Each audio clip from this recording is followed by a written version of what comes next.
Hi my dear subscribers, ఎంతమంది మీ చిన్నప్పుడు అమ్మమ్మ తాతయ్య దగ్గర పడుకొని విన్న స్టోరీస్ ఇప్పుడు మీ పిల్లలతో షేర్ చేసుకుంటున్నారు? కామెంట్ సెక్షన్లోకి వచ్చి చెప్పేసేయండి. నేనైతే నైట్ పడుకునేటప్పుడు చాలా టైం వీళ్ళు పడుకోరనమాట, విసిగిస్తూనే ఉంటారు, ఏదో ఒకటి చెప్తూనే ఉండాలి.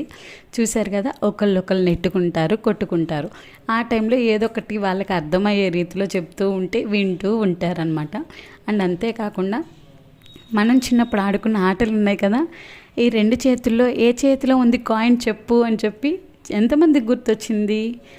అదొకటైతే మా కెవిన్ మామూలుగా ఆడాడు, అసలు ఆడుతూనే ఉంటాడనమాట.